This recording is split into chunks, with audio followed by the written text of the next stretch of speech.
ရဲ့အပြုတ်အမူကျမကိုနှောက်ရှက်တယ်ကျမရဲ့တိတ်ခါကိုလည်းအရှောင်စော်သွားတယ်ရှင်ကျမတတိပေးကြရတယ်မနေတော့ရှင်သာလူကြီးလူခေါင်တယောက်ဆိုကျမပြောတာနားလဲဒါနောက်ဆုံးချိန်တတိပေးရမယ်နော်နောက်ဒီထပ်ပိုဆိုးလာရဲဆိုရင်ကျမအဆိုးမဆိုးလဲကြိုပြောထားပြစီ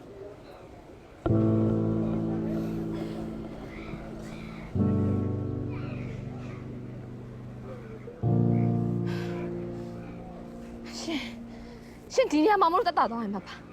တခြားနေရာမှာဆိုရင်အဲ့လိမ်မော်ရဲ့ကောကရှင်မျက်နှာပေါ်ရောက်နေတော့ပြီရှင်ကျမထင်တာတော့ကိုပို့ဆိုးရယူပဲဒီမှာမနေ့ကကြော်ဖို့နဲ့ဒီနေ့ဝိုင်းတယ် ကျေးဇူးပါပဲနင်းတွေအမျော်လင့်မဲနဲ့နင်းတွေစီကကျွန်တော်လက်ဆောင်ရလိုက်တယ်